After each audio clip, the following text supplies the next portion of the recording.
what do you do? And why does it matter? And more to the point, how will that make you money in your business? Well, a lot of people can't answer those questions right on the spot, but my next guest, Elizabeth Nader, is going to help us to understand how to do that right after this. Where are we? Here we go. We're getting there. I'm getting quicker at this. Here it comes. The strongest prison bars are in your head. Leaders and teams, it's time for a jailbreak.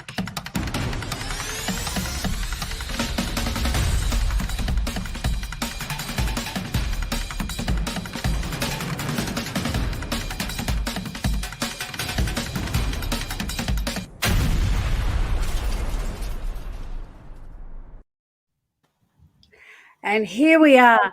My guest today is Elizabeth Nader. And I met Elizabeth last year. We were referred to one another. Yeah. Because Elizabeth she was planning a Flatten Your Fear summit. Right. And we thought the fear would have been over by now. Nope. So Elizabeth, tell us about what you do, who you are, and let's start with one thing at a time. Tell us why we should listen to you. Well, first of all, Trish, thank you for inviting me on. I immediately felt a connection with you. I was so happy to have you in the Flatten Your Fear Summit. We were trying to help people deal with their fears. And when you tell your story, even watching that promo, because I'm all about limiting beliefs, that's what I see the world. I'm always seeing limiting beliefs everywhere. When I heard your story and even watching that promo brings me back to all of that interview that we had. I have to tell you, what you bring to the world is tremendous, and I value you so much. So it's fun to speak with you because you get it, you understand, and you're right. Prison bars, the strongest prison bars are in your head. So first of all, Trish, you're awesome. Oh, thank you so much. Well, we can stop now because you've just promoted me to everybody. But we're done. But the Shift and Lift Mindset Show, thank you. Yes. And I so appreciate that. So well, that's what we connected through mindset, right? I mean, that's the thing. So when you want to say, well, Elizabeth, what do you do? My whole thing has been focusing on helping people master their mindset. That's the name of my book, Master Your Mindset, The Master's Way. I am focused on how you can deal with limiting beliefs, get them out of the way so that the truth about who you are, the gifts and potential that are, inside of you that God put there can come out into the world, and you can experience the kind of success that he intended for you to experience. But what gets in the way are these limiting beliefs. And where do they come from? They come from childhood. They come from experiences as adults. I mean, there are limiting beliefs that you didn't have prior to your particular challenge in life, and you were an adult then. And we pick these things up along the way. So I am passionate about helping people see themselves correctly. And we do that by dealing with limiting beliefs that are holding them back and keeping them from being able to communicate to the world who they really are, why their ideas should win, and really experience that moment that when you first have it, where you start to see purpose in your life. There is nothing better. But that comes from clearing the clutter away and seeing things correctly. So that is my passion. And my book that you'll show later and we'll talk about is really a systematic process of helping you understand what mindset is, how it functions in us, and also understanding how to identify the limiting beliefs. And then what do I do with them? So I'm all about tools and truth. I don't want to just tell you things that make you go, oh, that's great. I want to give you tools to actually make changes. And when we start to then deal with these limiting beliefs, we can start to address things like purpose. What is purpose? Who am I? What does that look like for me if I'm in my purpose? And so that's really, I'm all about that, Trish. Like, I don't want to just make you feel good. I want to give you things you can actually do and change your life. I love it. I love it. And I've got to tell you, folks, that Elizabeth Nader is not just someone who's done a bit of study on mindset and decided to become a mindset coach and speaker. She has had businesses before. She's had, as the promo said, she's taken businesses that got listed in the top 5,000 companies in America. Just tell us a little bit about your past successes, Elizabeth, with those just a couple of those companies that you've done things with, because I want people to understand that you actually come from having the real world experience and background. This is not just, I think I'll be a speaker or a coach. No, it's not, it's not that. It's not theory. I mean, I've had the successes and the failures. Failures are very important. It's not really failure, it's learning. I tell my kids that. I said, you either succeed or you learn. So I've been blessed to have had a great corporate career, which I then, when I got married, translated to an incredible entrepreneurial career. My husband and I starting several businesses together, and one of them did reach into this, this list of 5,000 fastest growing companies. But what's really important about all of that is that I experienced the highs of success and the lows of really struggling with things. So I've always said, I don't want to talk to somebody who hasn't been there, done that, failed and succeeded. Because what do you really have to offer? So after all of that experience and years of experience, I came to the point where in helping people start companies, because that's what I love greenfield and entrepreneurs, and I see potential in people. I kept coming up against the same limiting beliefs, and I was realizing that this is the thing that was holding people back. And I just realized no matter how good I was in branding or marketing or telling them what, it really wasn't that was going to change their lives and their business. It was about their mindset. So it came out of entrepreneurism. It came out of my love for seeing people succeed and make their own way. And then it just translated into, wait a minute, this is really about all of us. And I'm really, really delivering this now mostly to what I call high performers, which all of us have the potential to be, but those really intense people who start businesses, run businesses as CEOs, run for political office, big offices.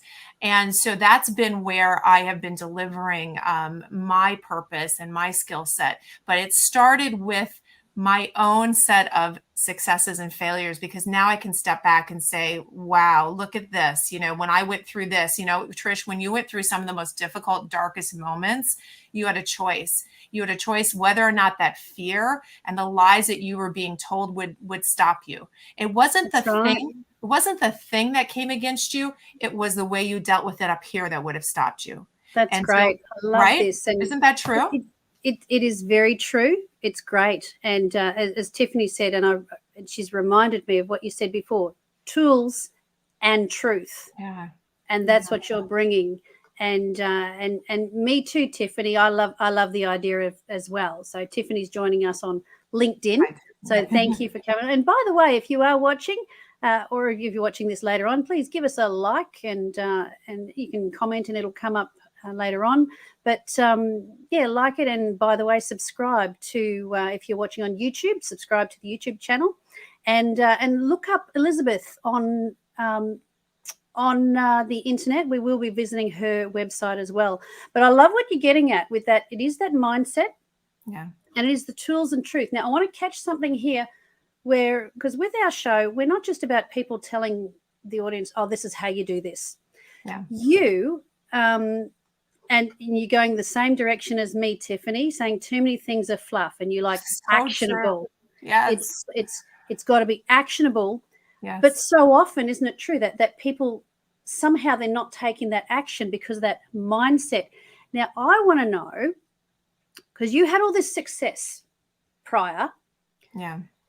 Did you always have a good mindset and you just knew how to do that stuff, so you just told people how to have a good mindset?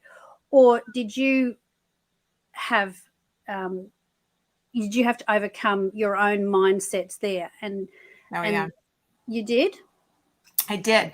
Listen, it was a little bit of both. It was a little bit of both. I grew up with a father who was, and I'm going to date myself now, but he was the Zig Ziglar and the Napoleon Hill and all these the original guys who really came up with the self-help and the mindset from the 60s and the 70s. Well, Napoleon Hill was in the 30s, but all of that inspired, the Tony Robbins of this day.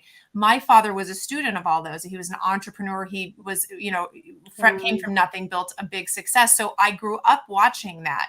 But nothing makes you learn better than hitting a wall in something in your life, right? So the successes is not where we learn. We don't learn from the success. We learn from what appear to be failures. So as much as I had along the way successes, there were things that I had as limiting beliefs that I dealt with. I'll give you an example. You can't tell from this, but I'm about almost 6 feet tall when I'm wearing heels.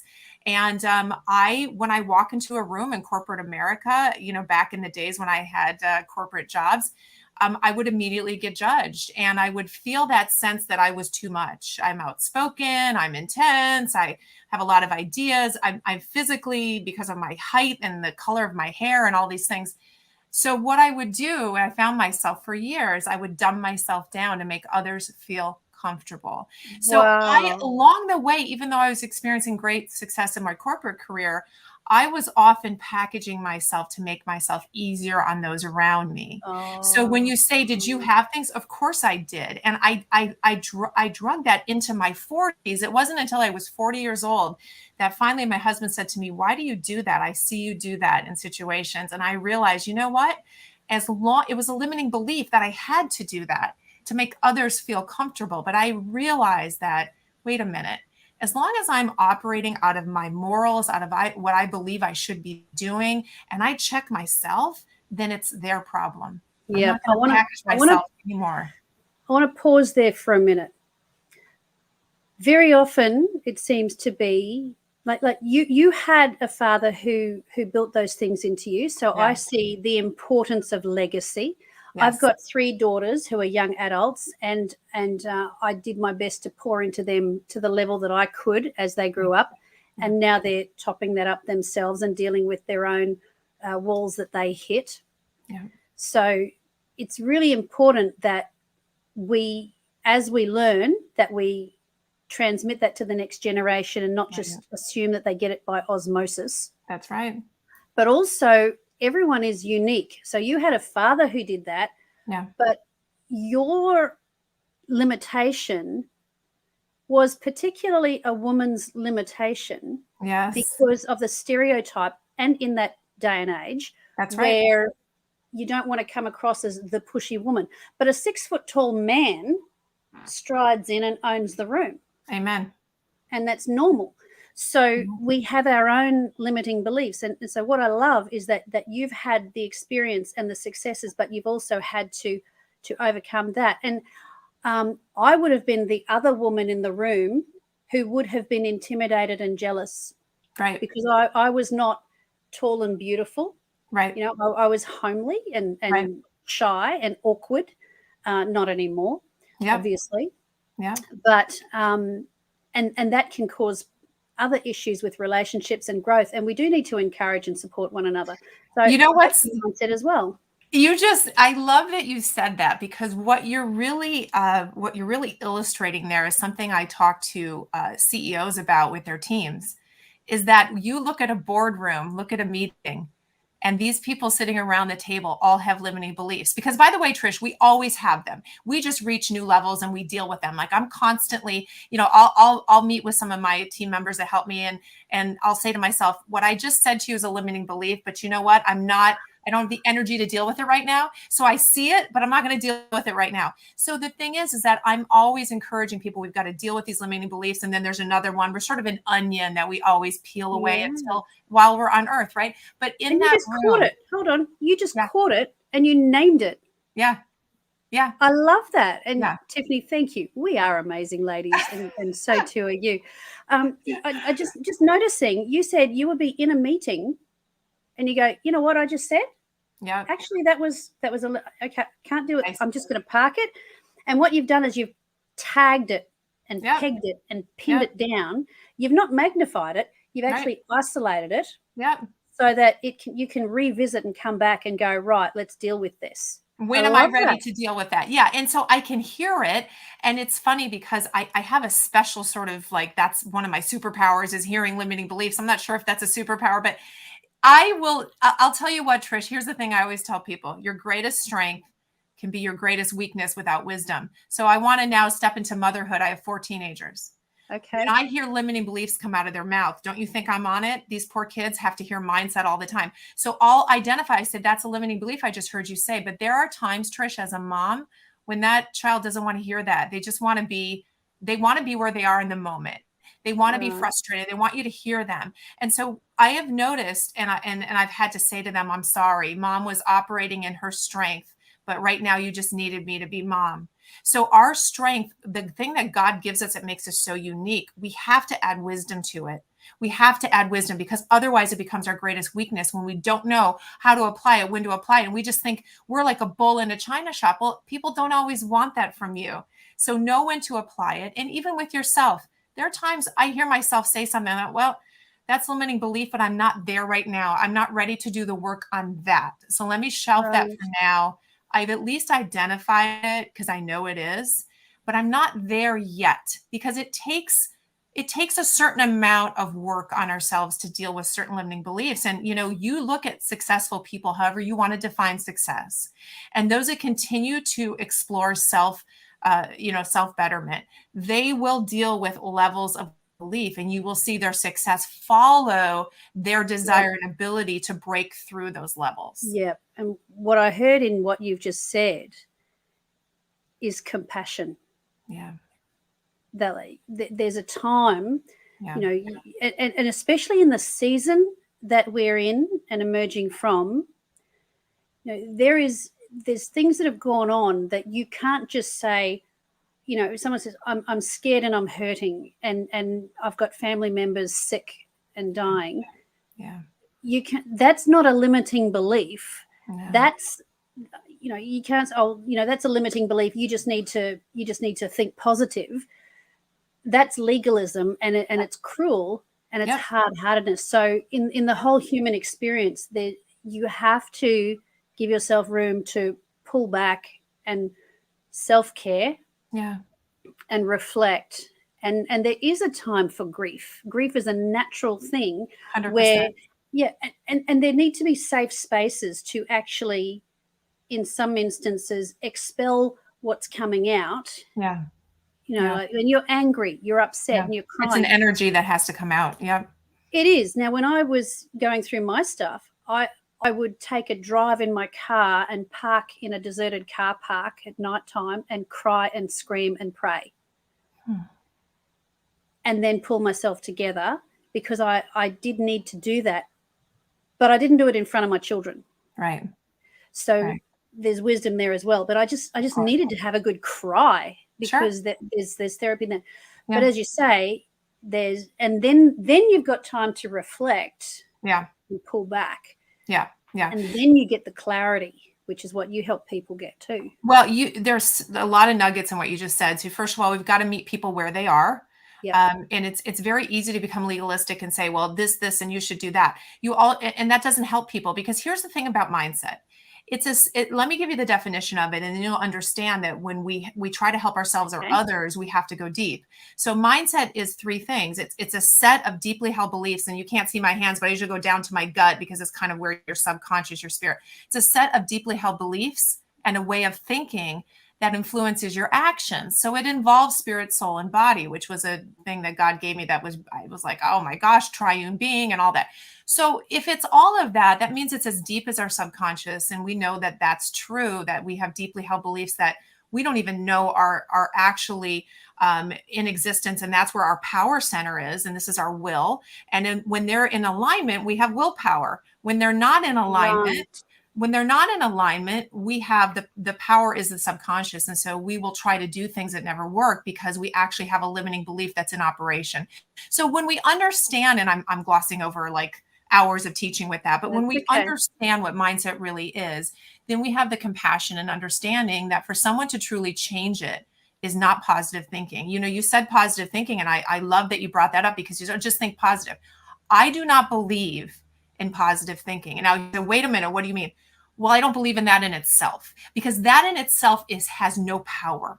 It has no power. It has no root. Because if I just want to think myself positive, I'm not dealing with the true depth of what is controlling me, which is a limiting belief. And I cannot just rethink that.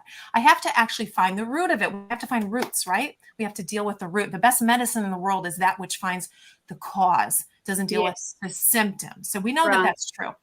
So we need to find the root. And the root is a limiting belief that's in operation. And a lot of times we don't even know necessarily that it's there, but then we start to look at patterns in our life. And we ask people that love us, and we start to look at the words we use. We start to look at results in our life, and we start to say, what's going on here? There's a pattern, and we look for that limiting belief. So if I simply tell you, think positive, say positive, positive vibes, it's not going to do it. It's not going to last. This is why. If you decide to go on a diet and you're not dealing with the limiting belief, what is that limiting belief? It could be that all your life you were told you're always going to be overweight. Your mom was overweight. Your family is overweight. They're unhealthy, and you were teased. And this whole weight thing for you became an issue. And it became a deeply held limiting belief, a scar, a wound. So you're an adult now, and you decide you're going to get healthy and you want to lose weight. So you decide to go on whatever diet you choose. And you're going and you're doing okay. And we know this story because it repeats itself all the time. The moment stress comes in, it doesn't work. What happens? You fall off the bandwagon if it were. Why is that? Because this is will, and that's your thought life, your realm of I'm going to do this, I'm going to do this diet. But the power is in here in your subconscious, and that's the power center of that limiting belief that says you're never going to be healthy. Yeah. You're never going to lose weight. And you swallowed that lie, and you believe that lie, and that lie is an operation. So as much as I try to tell you, no, up here, we're going to think positively and we're going to change, there's no alignment. There's no willpower. It's so like a shift in identity, isn't it? Like, yes. As you were talking, I was thinking, yes. You've been told this, and often we'll say, I am overweight. That's right. Instead of I'm carrying some weight. You got it. So we end up owning it, and it identifies it is us, yep, instead of an adjective that can be detached.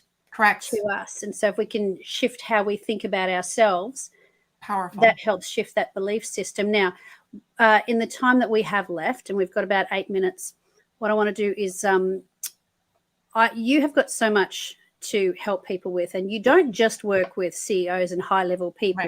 Right. You're willing to talk to people who can get in touch with you, and you do have a book. I would like to show your website to people, which is, as it's across the bottom, elizabethnader.com. Right. And for those who are listening on the podcast, it is Elizabeth, spelt the normal ELIZABETHNADER. That's N for Nelly, ADER. And I'm showing the website now, but if you're listening, you can Google the website, elizabethnader.com. And it says guiding the mindset maven. You are guiding high performers to map their mindset to their message, which is congruency, so they can effectively express who they are and why their ideas should win. Amen. Because if you're in business and you're helping people, your ideas should win. That's right. Because they're going to help other people win. That's right. And you have also got a book, Master Your Mindset. So people can go to the website and put their name and email in to get a chapter. Yeah, there's a chapter there. You do speaking, training, so you speak to other groups. Yep. And if you go to Amazon to show the book, here's because we don't have the time that I would like to take. And remember what I told you is tools and truth. When I wrote this, I was focused on making sure that I gave people actionable things. So there are 8 chapters in this book, and every single chapter has several activities to do after each chapter. And this is stuff, and when I tell you honestly, I use this. I will go back if I'm in a tough place or I'm struggling with some new level that I'm trying to get to. I will open my book again because and I know you can relate to this, Trish, but those words were not really mine. You know what I'm saying? Mm-hmm. They very much flowed through me. And when you write a book, and I know you understand, it's sort of like giving birth. You can't really do it again with that baby. It has to be a new baby.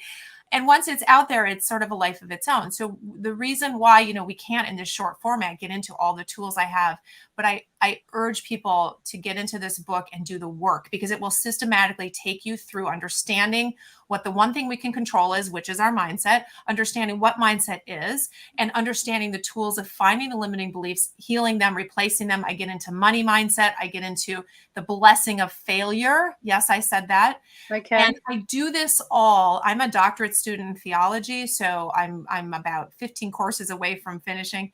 I do this all in a context. I use my research, my worldview is to use scripture. And so that's where I base my research on how we are made and how our mindset works. And you should just know, anybody that you listen to, you read, you should know their worldview. And that's mine. And I invite people to see it from that standpoint. Right. Well, the good thing about that, though, is, scripture is ancient wisdom. So if someone is not into scripture, that's fine, because, don't worry about it, whether it sounds, like God stuff. Look at it in terms of wisdom. Correct. In the same way that other religions or other philosophies, or they have those principles. And so, it's also research, Trish. It's really, for me, I say it's my research body, because I said I want to find out how spirit, soul, and body work. How does mindset work? And when I tell you the number of references I found in a text, in scripture that would support that I come at it and say, that is my body of research. Everyone has their body of research. That's mine. They do. Well, it is consistent with something that's true is true. Like if it works, it works. Gravity is gravity, whether you read about it in a verse or somewhere else. That's right. But the point being that we are, body, soul, and spirit, and those things need to be congruent and in alignment. That all that thought, and when we can go back and find out where there's a kink in the line, then we can reframe that and have it come into alignment, and that empowers us to be able to go on and hit those goals. And going back to your original point of tools plus, what was the other word? Tools and truth. Tools and truth. Tools and truth. That's right. That's what was That's what I'm committed to, tools and truth. I want you to know the truth about who you are, how you function. And I want you to have tools to overcome the things that are designed to hold you back, because you can overcome them. It's so good. And when you do that, viewers, listeners, when you can align your map, what you're about with what you offer, then your conviction will come from the inside, and you will be more persuasive, and you won't need all tricky NLP, carefully scripted words, because it will flow, and you will make a difference in serving the people that you serve. That's right. So, and that's brilliant. And if you would like some help, some coaching, some guidance, then you can get Elizabeth's book from Amazon, Master Your Mindset, by Elizabeth Nader, Nfinelli, Ader, and get in touch with Elizabeth to maybe find out a bit more about how she might help you personally. So, my goodness, Elizabeth, it has been an absolute pleasure having you here. And I feel absolutely motivated and empowered, and all of those great things. I'm just checking in for any more comments coming through, so that I can. It's an honor to know you, Trish. I admire you and your work, and here we are across the world from each other, but we have so much in common, and you have changed a lot of lives, and you are an example of someone who has used all the things you have been through to turn them into beauty. And you have done that. And I am amazed at the way in which you have done that so gracefully and so effectively. So I give you a lot of credit for the way you're changing people's lives one by one. It's truly amazing to watch that. Well, thank you so much. It's just beautiful to be able to showcase people who have the same heart as me, and that we're all making a difference together. And if you're watching, or listening, you make a difference too. All right. Well, this has been the Shift and Lift Your Mindset show. And my goodness, we have had our mindset shifted and lifted. Thank you for being on the show, and we'll catch you next time, everybody. Bye. Thank you. Bye-bye.